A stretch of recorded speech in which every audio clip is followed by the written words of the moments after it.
Hi, Tshepo. Since you didn't call me back, I really did need to talk to you.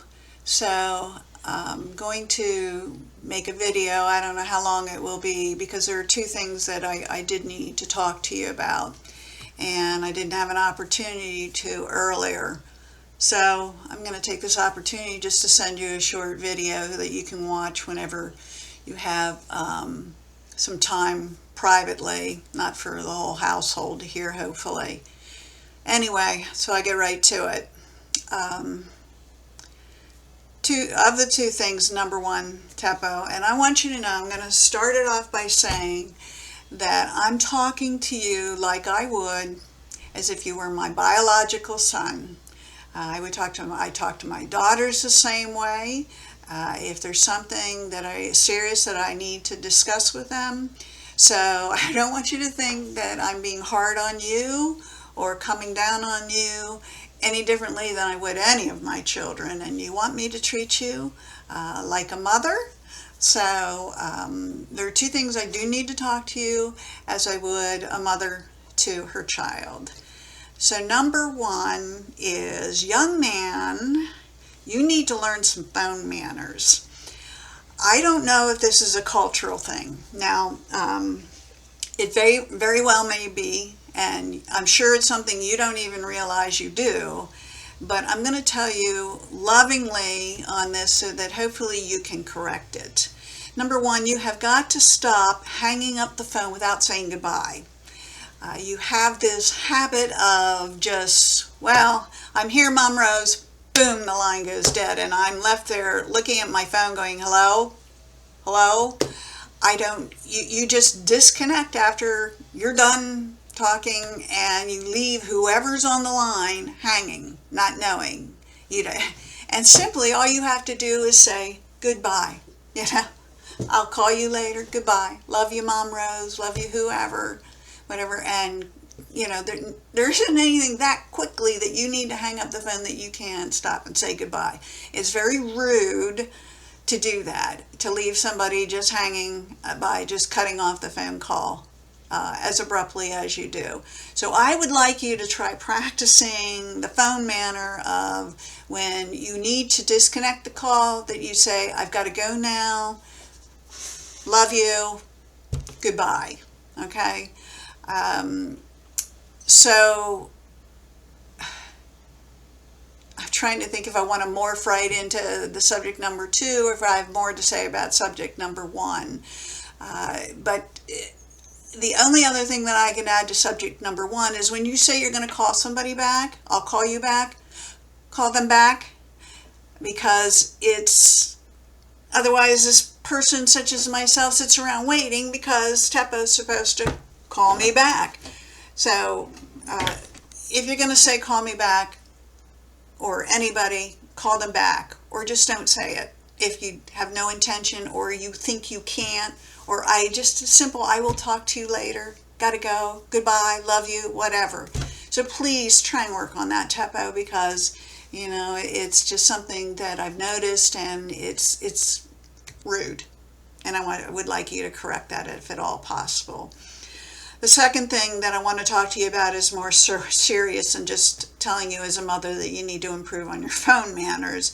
And it's over when you were on the phone today and you called to simply tell me, don't chill, or chill, Mom Rose, over this money issue. That was very disrespectful, Tshepo, and I want you to know I was very hurt by it. It was not only disrespectful, it was rude. And I'm telling you that because you have no idea what our situation is like here and the financial issues that we're working on right now. For you to just willy-nilly, happy-go-lucky, chill, Mom Rose, was disrespectful. And I would appreciate it if you didn't do that again. We have had this month $4,500 in extra expenses that were not budgeted in, that I have been putting money aside. The money that I gave to pay for your rent, that you needed, because I was put in a position I couldn't say no, I didn't want you getting evicted, came from that money. So it is important to me, and I wanted to make you understand. I've been trying to make you understand, and that's why I've been checking with the bank, checking on this whole wire transfer, which leads me to, in that same tone of, you've been doing a very poor job of keeping in touch with me about what's going on. I'll call the bank, and then you don't even tell me what happened with the bank. Yeah, I'll do this, and then you don't tell me you're going to do that. I've asked you repeatedly. I could put a trace on that. The bank could look into this, see what happened, find out where it's at. I've asked you for information. You've not replied. I know you're busy, Tshepo. I know you've got things going on. You've got school. I don't know if you've worked this week, or if you have worked this week. You have the new baby. And I've been trying to be showing a lot of grace by leaving you alone on this and just trying to help you by taking over the responsibility of trying to trace some of this money. But, and it's not even really about the money. I just need you to follow up when you say you're going to follow up, and keep me informed.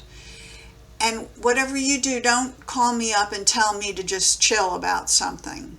Because, as I said, you don't know what's going on. You don't know what I've been dealing with this whole month long of money that we have to come up with to pay expenses, while you seem to be, I don't want to say uncaring, but having a much more relaxed attitude about it. So that's what I needed to let you know. I've been very hurt and disillusioned lately, and been dealing with that and doing a lot of praying about it. What I felt was necessary was to be able to talk to you. That's hit and miss with you. I don't want to catch you at a bad time when the kids are around and you can't have, quiet, uninterrupted conversations. But I did feel you need to do this. So please, whatever you do, Tshepo, and I don't know what I need. What I just would like from you is to work on these things. I want you to work on the phone issue that I've been having to deal with, and I'm sure others have too. Culturally speaking, just don't take it as a reprimand, take it as a please, you need to work on this. And number two, to do not disrespect me as your mother. If you want to look at me as your mother, by telling me to just chill on something. Okay, don't stress about something or whatever, because I have things that I'm working on and I'm diligently trying to be a good steward, and it doesn't help when you do that at all. All right? So I'm going to end this conversation by saying goodbye, that I do love you, and I hope that you just listen to it, pray about it, and think about it. Okay? Love you, Tshepo. Bye-bye.